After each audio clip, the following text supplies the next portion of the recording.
a todos. Bien, estamos viendo el tema de mayordomía.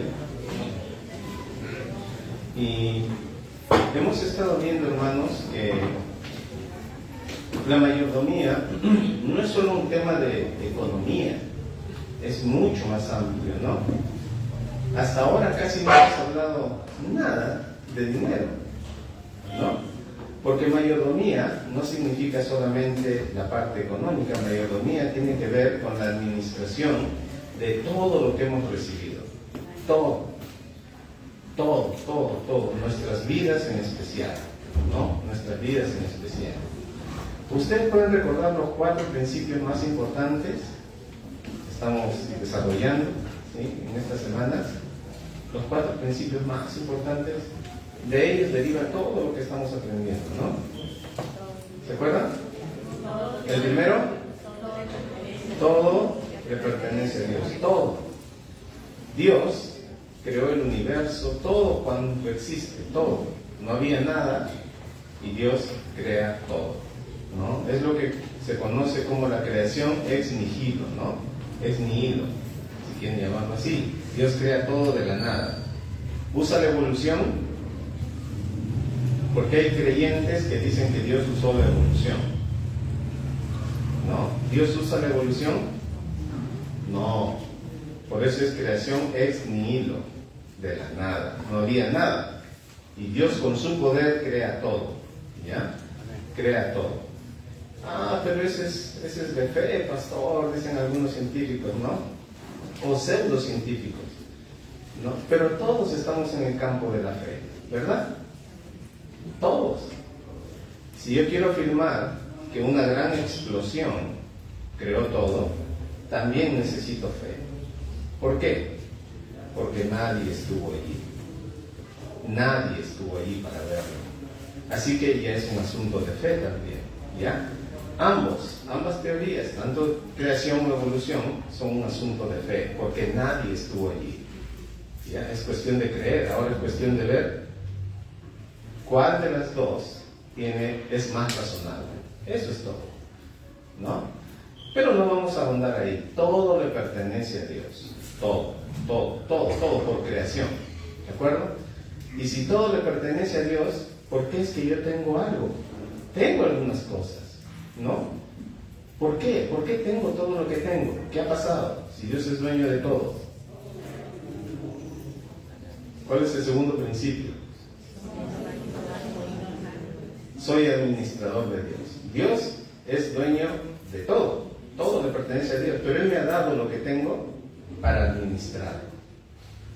Para administrarlo. Entonces debemos ver todo lo que tenemos, todo lo que somos, como una gran responsabilidad.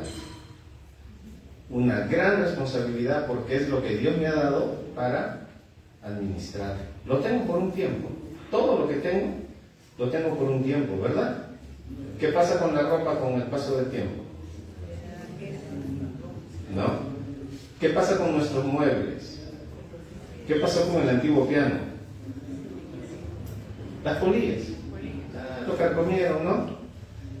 Entonces, lo tenemos por un tiempo, lo administramos por un tiempo, pero finalmente va quedando en el tiempo. Ya solo soy un administrador. Lo tengo por un tiempo, después o lo pierdo o se malogra. Yo solo soy un administrador. Mi propia vida le pertenece a Dios. Solo lo estoy administrando. Mis hijos le pertenecen a Dios. Cada cosa, por mucho sudor, ¿no?, que te haya costado, necesitamos admitir que solo soy un administrador. Mi familia, mi esposa, mis hijos, la casa que tengo, todo, la cama en que duermo, todo es de Dios, pero Él me lo ha dado para administrar. Entonces es un privilegio, pero a la vez una gran responsabilidad. Lo que hago con mi vida, lo que hago con mi tiempo, lo que hago con mi familia, lo que hago, ¿no?, con mis recursos, los dones que me ha dado, todo es un regalo de Dios, perfecto, ¿no? ¿Algún texto que diga que mi familia, especialmente mis hijos, son de Dios? Salmo 127, ¿no? Herencia de Jehová son los hijos. ¿Ya ven? Es de Dios que me lo ha dado. Entonces, todo le pertenece a Dios. ¿Recuerdan? Pero soy un administrador de Dios. Y si soy un administrador, estoy manejando, estoy cuidando, estoy velando por lo que Dios me ha dado, ¿cuál va a ser el resultado natural? ¿Qué va a pasar luego? Si Dios me ha dado todo lo que tengo para administrar, entonces es natural que un día dé cuentas a Dios. Ya, un día voy a dar cuentas a Dios. Bien, y si voy a dar cuentas a Dios, entonces ¿qué va a pasar después? Si he sido un buen administrador o un mal administrador. Usé mal mi tiempo, usé mal mis recursos, usé mal mi vida, ¿no? Lejos de dar honra a Dios, usé mi cuerpo para cosas que denigran mi vida, mi testimonio, no honran a Dios, usé mal todo. ¿Qué va a pasar?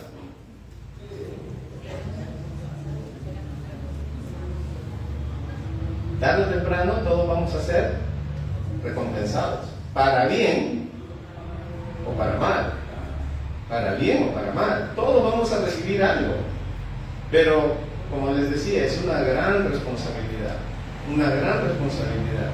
¿No sería mejor enseñar a nuestros hijos desde pequeños que solo somos administradores y que debemos tener cuidado? Cuando vamos al colegio todavía mi cuerpo le pertenece a Dios, mi corazón le pertenece a Dios, mi boca le pertenece a Dios. Hijo, cuando vas al colegio todavía eres de Dios. Ya no es jugar a la iglesita. Acá, ya, compórtate bien, así, afuera, ya, tú ven. Enseñarles la omnipresencia de Dios. No importa dónde vaya, Dios está allí.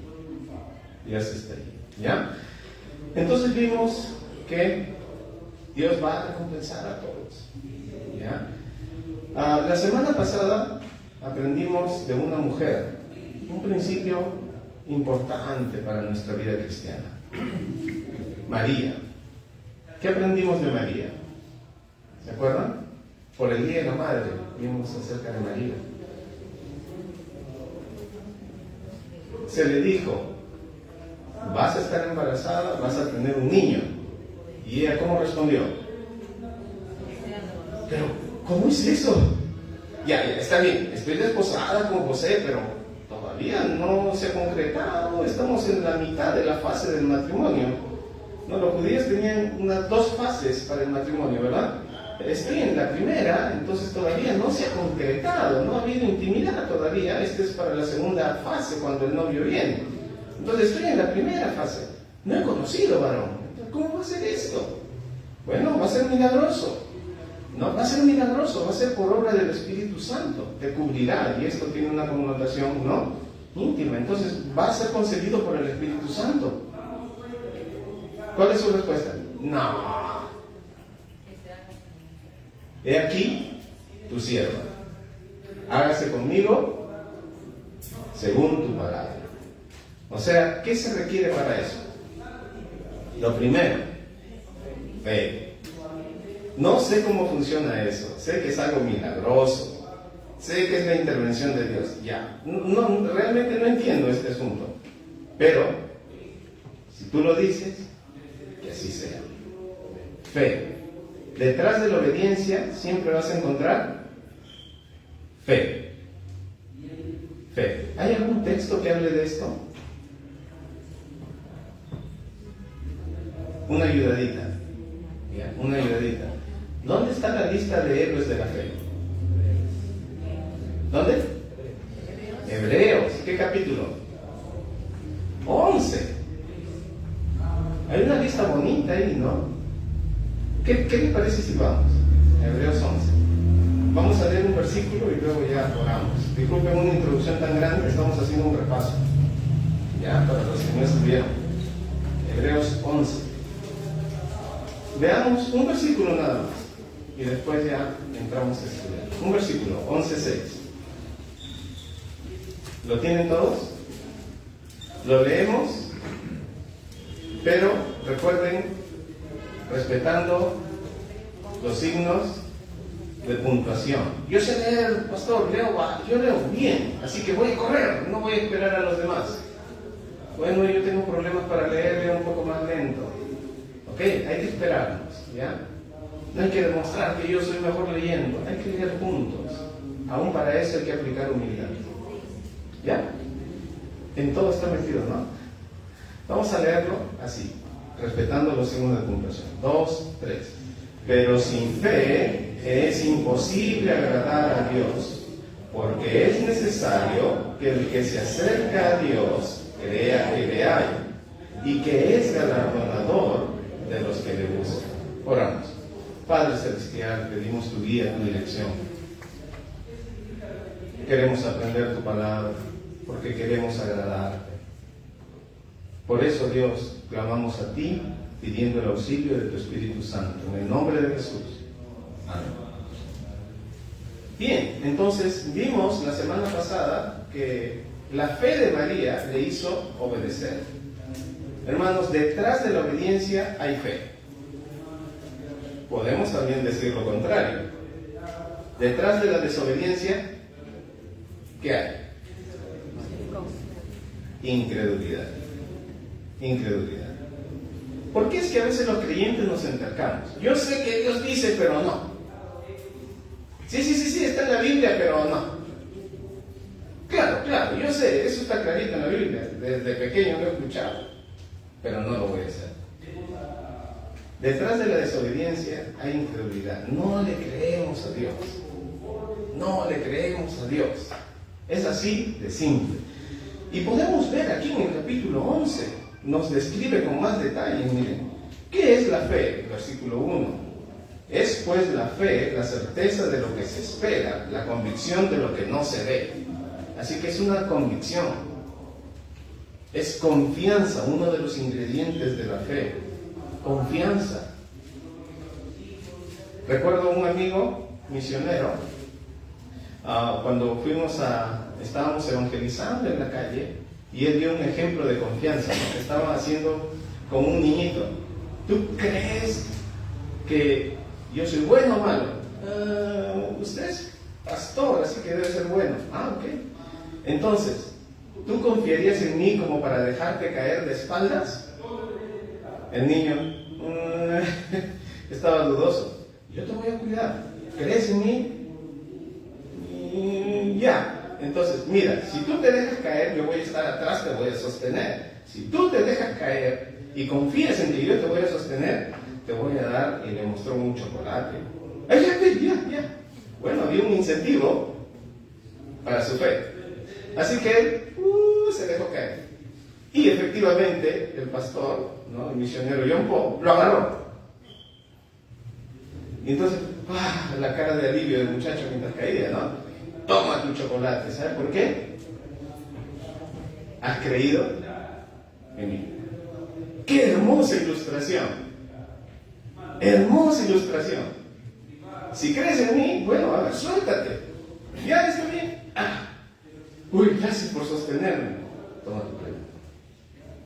Aquí está. El niño comiendo contento, lo demás invita a pedir, ¿no? ¿Quiénes disfrutan de esas recompensas? ¿Y por qué otros no disfrutan de esas recompensas? Todo el tiempo están atribulados, todo el tiempo están, ay mi vida, ay de mí.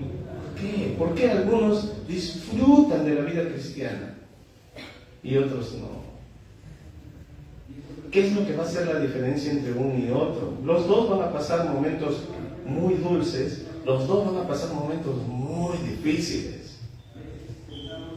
¿Qué le da la perspectiva correcta a estas situaciones? Solo la fe. No hay otra diferencia. ¿Por qué es que un hombre en medio del mar siente que se ahoga, ya no doy más, y el otro hombre se tira al mismo mar, a la misma situación que está viviendo el ahogado? Los dos van a enfrentar la misma situación, pero ¿cómo ven los dos esa situación? Uno siente que está perdido, el otro puede salvar. Están en la misma situación, la perspectiva es importante.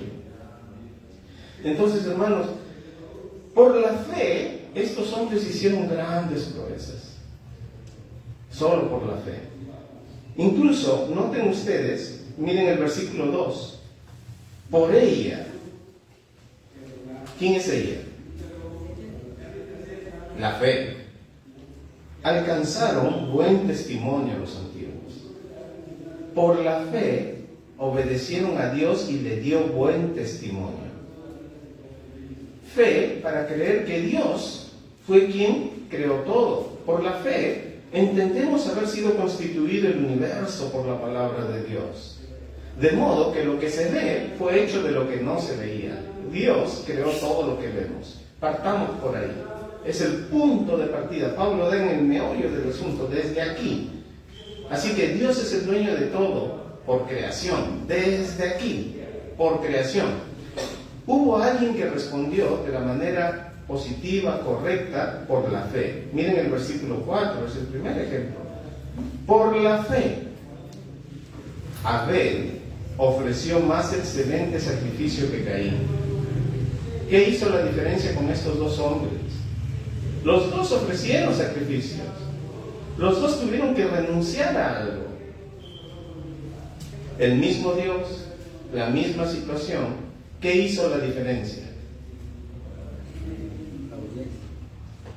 La fe. Por la fe ofreció a Dios más excelente sacrificio que Caín. Ese sacrificio llevaba detrás fe, por lo cual alcanzó testimonio de que era justo. Así que podemos decir, podemos más o menos sacar una frase de aquí, ¿no? La fe resulta en obediencia. Así, sencillo. Pero vemos ahí a Caín. ¿Qué le faltó a su ofrenda? Fe. Fe. Entonces, por la fe no fue traspuesto, fue llevado vivo. ¿No? La fe detrás de todo esto. Hermanos, necesitamos creer. Aquí nos dice el versículo 6, por lo menos dos cosas. Pero sin fe es imposible agradar a Dios. Sin fe no podemos llevar una vida cristiana agradable a Dios. Y aquí está la diferencia. Alguien que le cree a Dios, Dios va a recompensar. Dios va a hacer lo que ha dicho que va a hacer. Dios va a cumplir sus promesas. Si Él dice que me salva, estoy completamente seguro que me salva. Si Él dice que un día voy a estar parado frente a Él y voy a rendir cuentas por todo lo que hago, entonces es verdad. Es verdad. Y aquí dice, ¿no? El versículo 6, pero sin fe es imposible agradar a Dios. ¿Y qué es lo primero que debemos creer? Porque es necesario que el que se acerca a Dios, lo primero que deba creer, ¿qué es lo primero que tiene que creer? Que Dios existe. ¿Cómo es esto? ¿Cómo es esto? Es interesante que los cristianos eran acusados por los romanos de ser ateos. ¿Pueden creerlo? Los cristianos fueron acusados en diferentes lugares, ¿ya? Pero especialmente por los romanos, de ser ateos. ¿Por qué? El libro Historia del Cristianismo de Justo González menciona esto, ¿no? Los cristianos eran acusados de ser ateos porque no tenían imágenes. Adoraban, ¿ya?, a lo que Pablo dijo, el Dios no conocido. Algo invisible. Ellos tenían figuras para cada Dios. El Dios mensajero, Hermes, ¿no? Mercurio. Es interesante, hermanos, cómo ellos tenían dioses para cada cosa. Pero les parecía increíble que los cristianos no tuvieran imágenes de su Dios. Estos son ateos. Fueron acusados de varias cosas. Lo primero que debemos creer es que Dios existe. De hecho, su nombre, Jehová, ¿saben cómo significa, no? ¿Qué significa Jehová, no? Autoexistente. Yo soy el que soy. Yo soy el que soy, el autoexistente. Interesante, ¿no? Que Dios existe. Pero después, miren lo segundo que debemos creer. ¿No? Pero es necesario que el que se acerca a Dios crea que le hay. ¿Y qué es lo segundo? Y que es galardonador de los que le buscan. Así que Dios, ¿podemos avanzar uno? Dios es galardonador. Dios es galardonador de los que le obedecen. Entonces miren el versículo 8. Por la fe Abraham, siendo llamado, ¿qué hizo? ¿Qué hizo Abraham? Obedeció. Por la fe Abraham, siendo llamado, obedeció para salir del lugar que había de recibir como herencia, y salió sin saber a dónde iba, ¿no? Incluso habitó como extranjero. La fe lleva a la obediencia. Y eso puede seguir leyéndolo, ¿no? La fe lleva a la obediencia. La fe nos acerca a Dios. Sin ella no se puede agradar a Dios. No se puede agradar a Dios. Así que esta es una parte interesante y también importante para nuestra mayordomía. Importante. Dios creó todo, Dios me ha dado lo que tengo para administrar, realmente lo creo. Y voy a vivir conforme a eso. Si le crees a Dios, va a terminar en obediencia. ¿A quién fue escrita la carta de los Hebreos?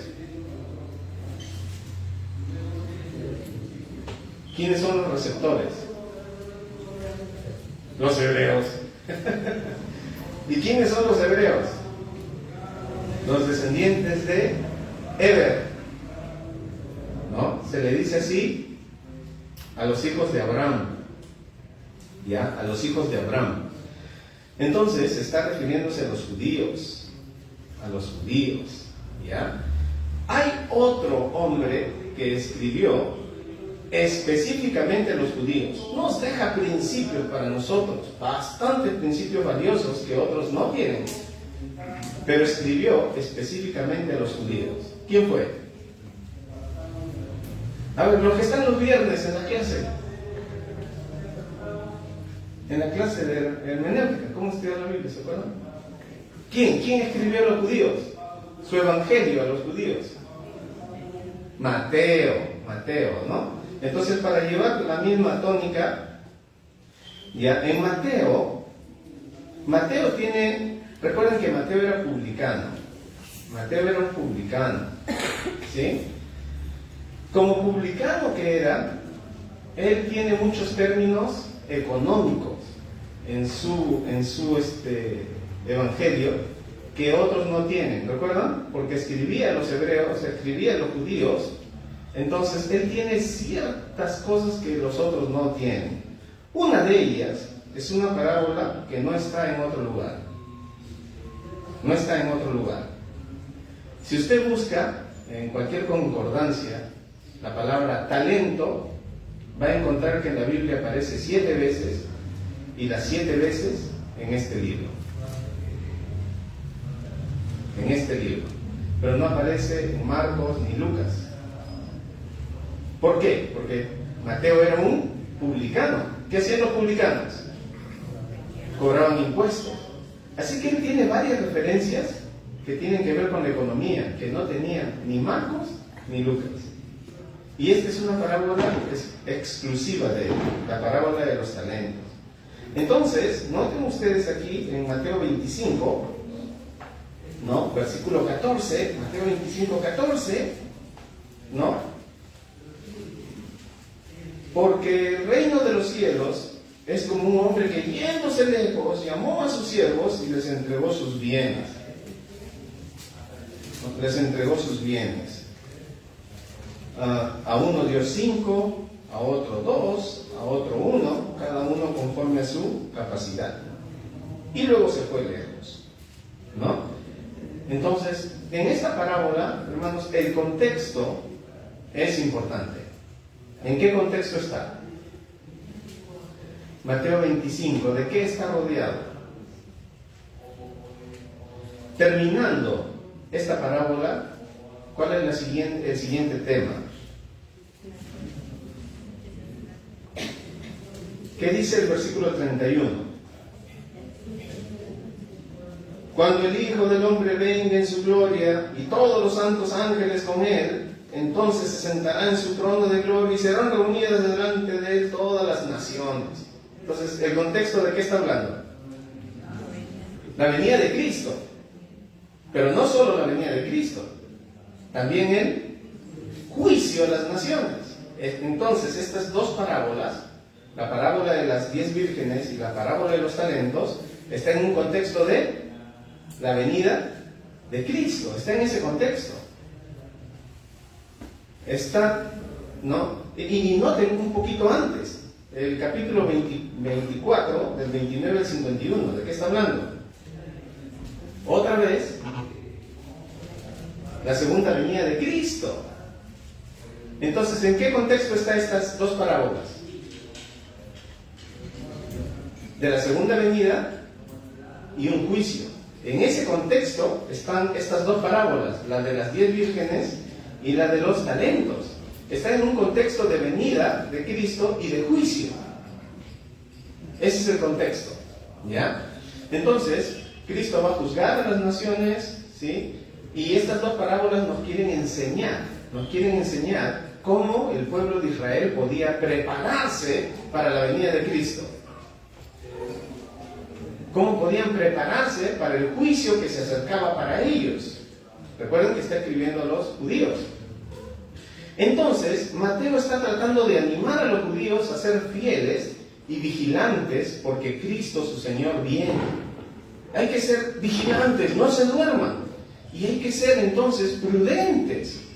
Miren ustedes, en la parábola de las 10 vírgenes, encontramos, versículo 2, 5 de ellas eran prudentes, el capítulo 25, ¿no? 5 de ellas eran prudentes y 5 insensatas. Las prudentes, ¿qué hicieron? Llevaron sus lámparas, pero también llevaron aceite adicional. Si demora mucho en llegar el esposo, ya pues yo voy a estar preparado con mi aceite, ¿no? Voy a estar preparada, dice. Las otras, nada. Hay que llevar la lámpara nomás. Ya cualquier cosita ahí, tenemos a las 5 tontitas y le pedimos que nos den, ¿no? Y así, ya todos felices, ellos que carguen por nosotros, que hagan todo el trabajo y al final nosotros le pedimos un poco y todos felices. Pero se llevaron una sorpresa, ¿no? Entonces cuando llegó el versículo 7, ¿no? El versículo 6, y a la medianoche oyó un clamor, aquí viene el esposo, así que salieron todas, ¿no? Se levantaron, se arreglaron. Y en el versículo 8, y las insensatas dijeron a las prudentes, dennos un poco de aceite porque nuestras lámparas se apagan. Las prudentes dijeron, miren, para no tener problemas, mejor vayan, consigan un poco y regresan. Y así ustedes tienen lo suyo y nosotros lo nuestro. Entonces, cuando se fueron a comprar, llega el esposo y ya fue tarde para ellas. Entonces le dice Mateo a Israel, Israel, atentos, en cualquier momento viene el Señor, no van a estar preparados. Está animando Mateo a que Israel se prepare para recibir a su Señor cuando venga en la segunda venida. Entonces le cuenta otra parábola, la parábola de los talentos, ¿no? Dice, hay que ser como las vírgenes, hay que estar atentos, no hay que dormirse, hay que ser prudentes.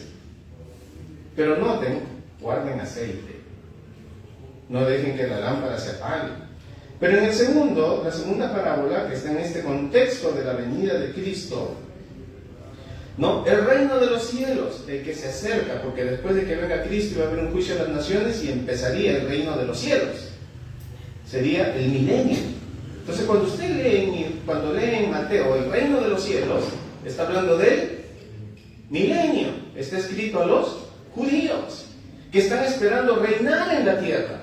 Los judíos tienen una promesa terrenal, van a recibir un territorio grande. Se le prometió a Abraham y todavía no ha llegado ese momento. Va a tener un territorio grande, así que está hablando de, algunos piensan reino de los cielos allá, pero acá está hablando de algo más. Cristo va a venir, juzga a las naciones y empieza el milenio. Entonces está apuntando en esa dirección. Entonces dice, bueno, le dio 5 talentos, a otros 2, a otros les dio 1. Y a cada uno va a recibir, dice aquí en el versículo 15, a uno 5, a otro 2, a otro 1. Eso no está bien. ¿Por qué uno recibe 5? ¿Por qué otro recibe 2? ¿Y por qué otro 1? A veces los cristianos nos miramos así, ¿no? ¿Por qué él tiene más? ¿Por qué yo tengo menos? ¿Por qué no? Pero acá dice el por qué. Noten ustedes. a cada uno conforme a su capacidad. Algunos no pueden manejar mucho, se marean. Se les sube, dicen los humos, ¿no? ¿Y qué pasa? Se marean, se olvidan de Dios, se llenan de luz. No, a cada uno conforme a su capacidad. Un talento era la moneda babilónica que se extendió por el mundo conocido. ¿Ya? Era la medida más alta que tenían los babilonios. Así que más o menos era el equivalente en ese tiempo a 9.400 denarios. ¿Qué era un denario? El salario de un día. 9.400 denarios. 9.400 sueldos de un día. Pero en el tiempo de Jesús se había devalorado un poco. Entonces, ¿qué pasó? ¿No? Se devaluó un poco, de manera que llegó a costar más o menos entre 4.000 a 6.000 denarios. Para el tiempo de Jesús ya valía 4.000 a 6.000 denarios. Por la devaluación, ellos también sufrían. ¿Ya? Habían también recesiones, ¿ya? Entonces, pensemos en 6.000 denarios. ¿Saben el sueldo de cuántos años sería? Ahí sacando con la calculadora, 16 años de sueldo. 16 años de sueldo. ¿Saben qué significa eso? Significa que cada uno de ellos recibió una barbaridad. El que recibió solo un talento ha recibido el equivalente a 16 años y medio de sueldos. El que recibió un talento, así que no se puede quejar tampoco, es bastante. El que recibió 5 y el que recibió 2 han recibido una barbaridad. ¿Qué nos está diciendo Jesús aquí? Dios no les dio poco, a Israel le dio bastante. A los judíos se le dio bastante para administrar, tenían bastante responsabilidad. Tenían la revelación de Dios, tenían los profetas, tenían la ley, el conocimiento exclusivo de Dios que otras naciones no tenían. Tenían un lugar donde adorar a Dios, establecido por Dios mismo. Tenían al Mesías parados frente a ellos. Recibieron mucho por parte de Dios, mucho, bastante recibieron. ¿Y cómo respondieron? ¿Como el que tenía 5? ¿Como el que tenía 2? ¿O como el que tuvo 1? ¿Qué hizo Israel frente a tantas bendiciones que Dios le dio?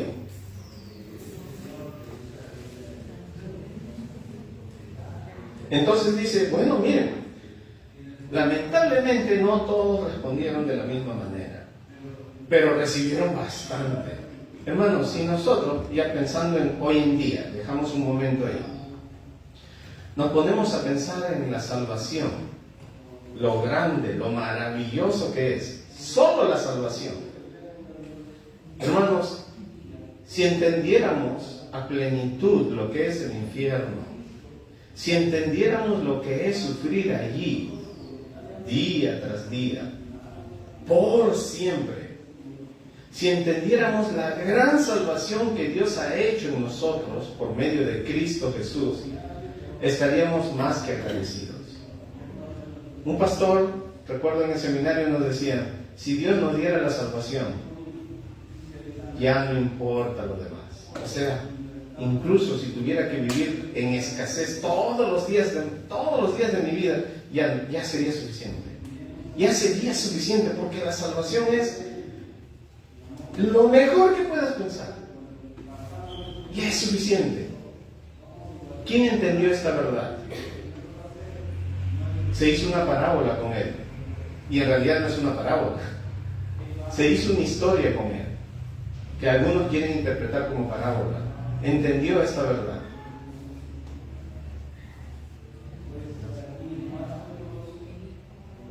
El rico y no es una parábola, porque ninguna parábola lleva nombre propio. Así que es una historia. El rico y Lázaro. Y él entendió esta verdad. Nos enseña Jesús esta verdad. Esto es más valioso. Él murió en esa misma situación, pero fue al seno de Abraham y fue consolado. Nos enseña una verdad: la salvación es lo más valioso que tenemos en nuestras vidas. Somos vasos de barro y tenemos el Evangelio en nosotros. Eso es lo que nos da valor, el Evangelio. Nos da una salvación preciosa. Eso sería ya suficiente. Pero hermanos, seamos honestos, no ha sido Dios tan bondadoso con nosotros que nos ha, aparte de la salvación, que ya es lo más grande, nos ha llenado de bendiciones. Hermanos, nos ha llenado de bendiciones. Aún en medio del sufrimiento hemos visto su mano poderosa. Nos ha hecho crecer en una relación con Él tan profunda. Y aún ahí vemos bendiciones. Tantas bendiciones. Tantas bendiciones. Hermanos, miren, Dios ha sido muy bondadoso con nosotros.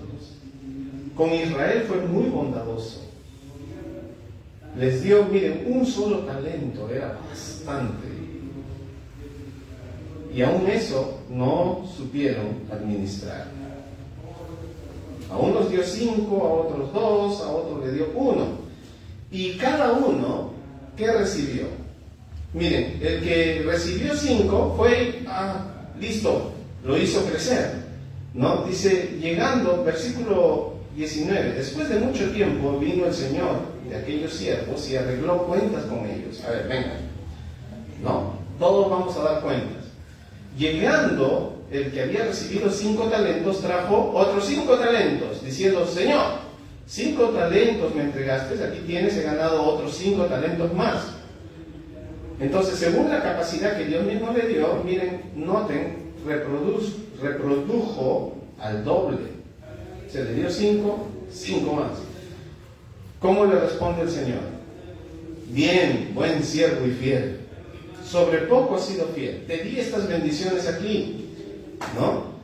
Bueno, en esta tierra, sobre esto poco, hermanos, 5 talentos es poco.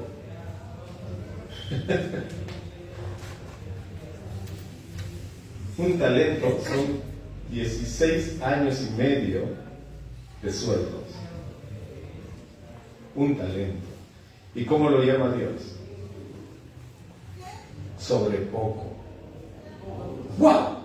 O sea, ¿qué va a venir? ¿Qué es lo que me espera? Si esto es poco, ¿cómo va a ser la premiación? ¿Cómo va a ser lo que viene si esto es poco? 5 talentos es poco. Entonces, ¿lo que va a venir qué es? ¿No? Entonces le dice, sobre poco has sido fiel, sobre mucho. ¿Qué será mucho?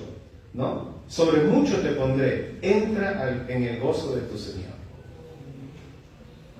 Y luego inmediatamente viene el juicio de las naciones, lo que da cabida al inicio del reino de los cielos. Da inicio al milenio. Allí vamos a ser premiados. No, bueno, este es para los judíos, nosotros arriba en el cielo.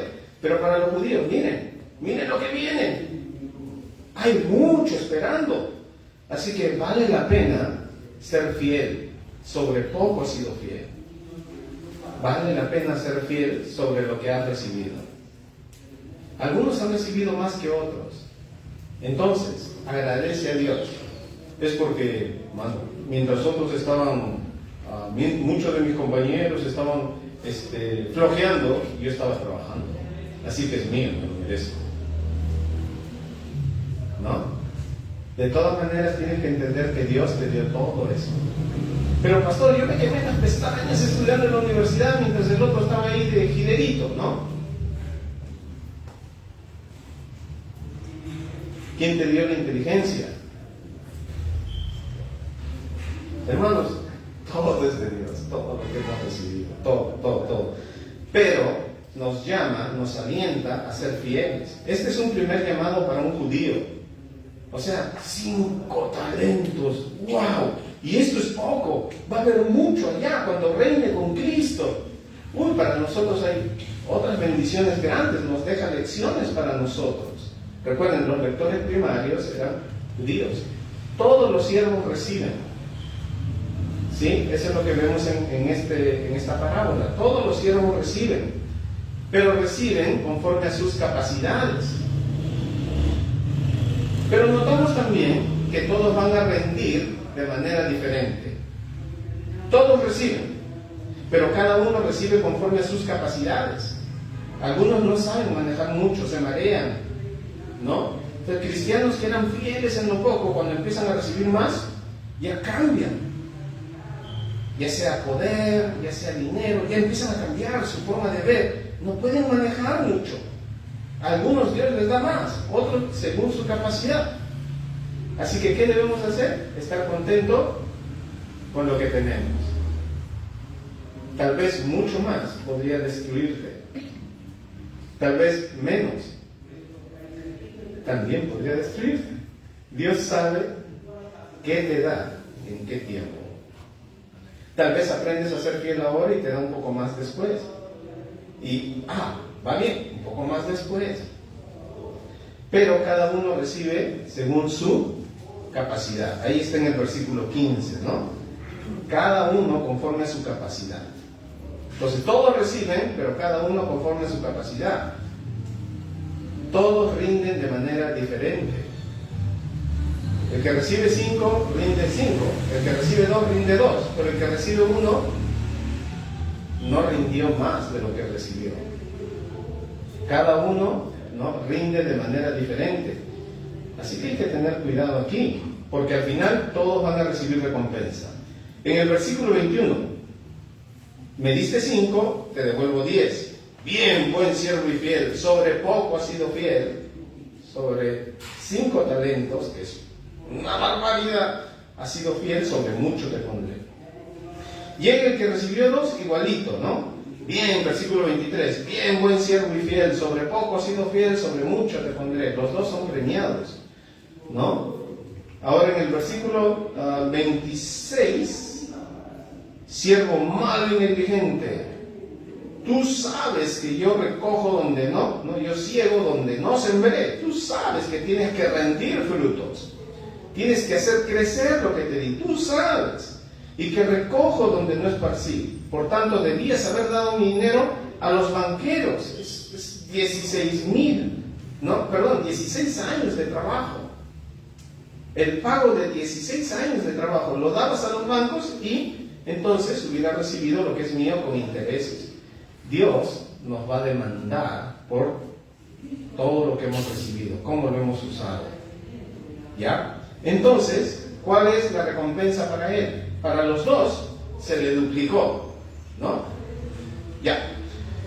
¿Pero qué recompensa? Bueno, no duplicó, acá dice solo mucho, es mucho más. No quiero limitarlo a esto, duplicar, es mucho más.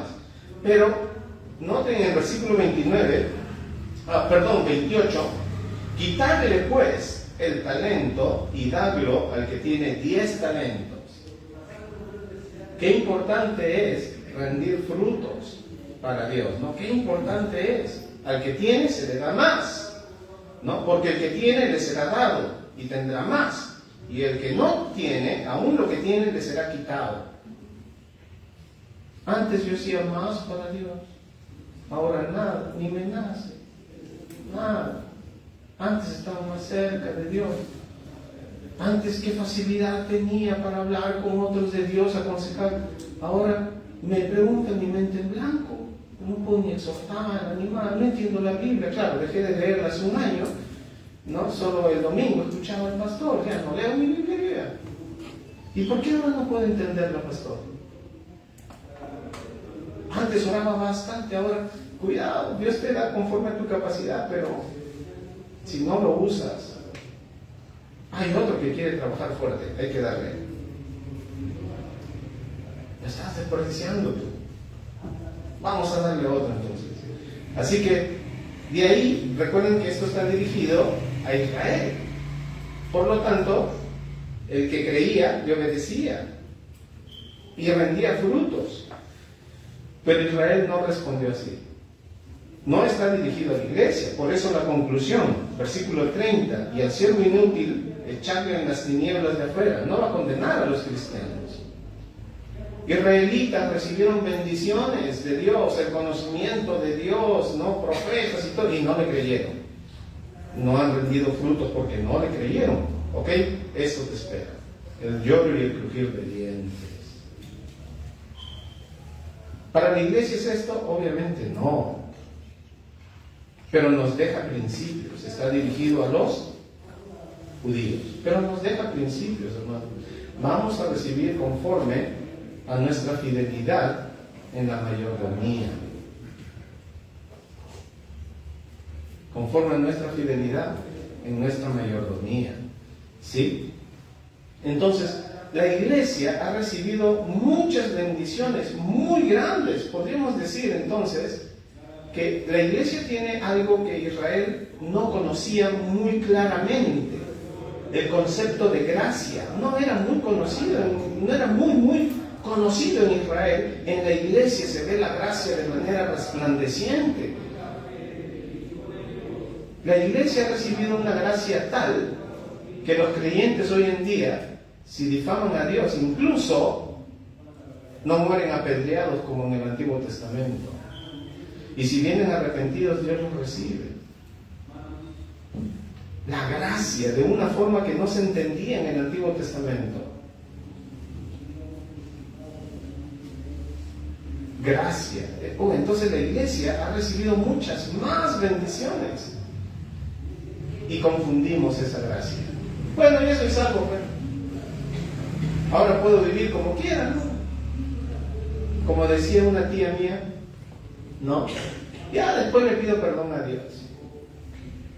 Ya después le pido perdón. Dios me entiende, conoce mis debilidades. Ya después le pido perdón, pero abusamos de la gracia de Dios, ¿no? Entonces, interesante, podemos ver un poco de eso en el libro El despertar de la gracia, cómo los creyentes de hoy abusan de la gracia de Dios, abusan de la bondad de Dios, como cuando los hijos saben que el padre es bueno y llevan al extremo la prueba de su bondad, ¿no? Yo sé que aunque esté tirado, borracho allá, mi padre va a salir a buscar y me va a recibir de nuevo en casa. Entonces voy a ir a emborracharme y quedarme por allá botado, porque la bondad de mi padre es grande. Abusamos de la gracia de Dios, ¿verdad?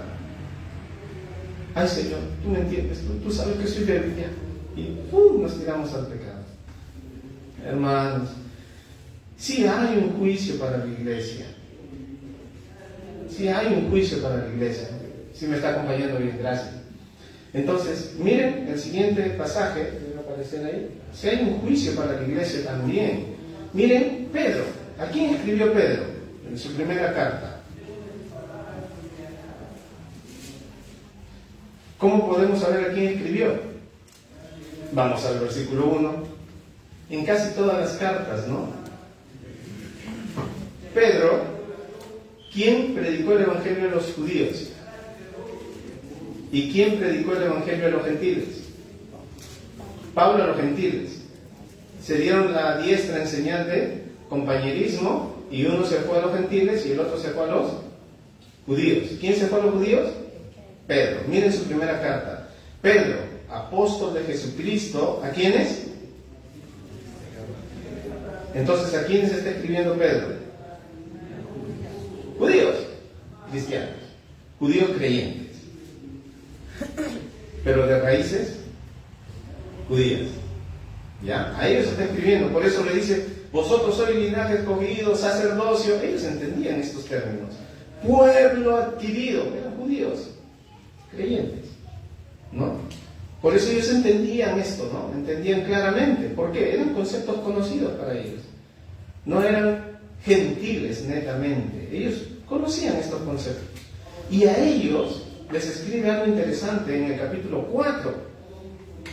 En el capítulo 4 dice, miren el versículo 17, 4:17. Porque es necesario, ¿qué cosa? ¿Dónde empieza el juicio? En la casa de Dios.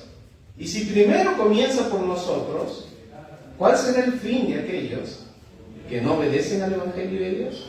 ¿Dónde van a quedar pobrecitas? Si va a haber un juicio empezando por nosotros, vamos a ser probados. Eso es lo que dice el versículo 12. Amados, no os sorprendáis del fuego de prueba que os ha sobrevenido, como si alguna cosa extraña os aconteciese. Dios está trabajando ahí, a veces está disciplinando, a veces está probando. Entonces en el versículo 16, pero si alguno padece como cristiano, no se avergüence, sino glorifique a Dios. ¿Por qué? Hay otro riesgo. Versículo 15, así que ninguno de vosotros padezca como homicida. Algunos van a recibir consecuencias de sus acciones, como homicida, como ladrón, como malhechor, o por entremeterse en lo ajeno. No padezcan por eso. Porque si algún cristiano hace esto, va a padecer, va a sufrir, pero no es por Cristo. Es el juicio de Dios sobre los cristianos, es la disciplina de Dios sobre ellos. Es la disciplina de Dios. Así que ninguno padezca como homicida o como ladrón. Al contrario, si alguno padece como cristiano por su fe, no te avergüences, sino glorifique a Dios por ello. Hago lo malo y después, ay Señor, ayúdame a aguantar esta prueba. No es prueba. ¿Por qué estaré pasando esto? Sí sé por qué estoy pasando esto. Es el resultado de mis vivencias. He vivido mal y ahora estoy cosechando. Porque es tiempo de que el juicio comience por la casa de Dios. Y si primero comienza por nosotros, por los hijos de Dios, ¡wow! ¿Cómo va a ser para los incrédulos? Los que no obedecen al Evangelio. Versículo 18. Si el justo con dificultad se salva, ¿en dónde aparecerá el impío y el pecador? Pobrecitos. Pobrecitos. Si el justo, como por fuego, a la justa tibio, en mi tiempo con 10.5 ya podías aprobar, ¿no? En mi tiempo, cuando estaba en secundaria, salíamos, uy, gracias a Dios aprobé. ¿No? Hoy, ¿pasas de año? Si el Señor quiere, ¿no? Uy, con 10.5, ¿no? Casi no paso, ¿no? Por poquito y no paso. Si el justo con dificultad se salva, solo por la fe en Jesucristo, pero nuestras obras no estaban ayudando, ¿verdad?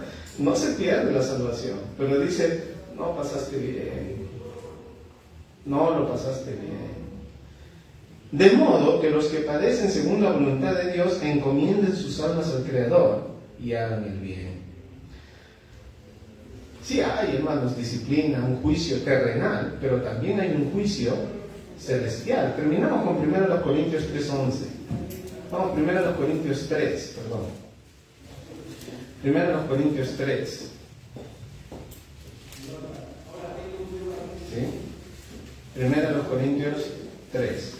Vamos a ver ahí el fundamento, el 11, el fundamento, porque nadie puede poner otro fundamento que el que está puesto, el cual es Jesucristo. O sea, está hablando de cristianos. Ya tiene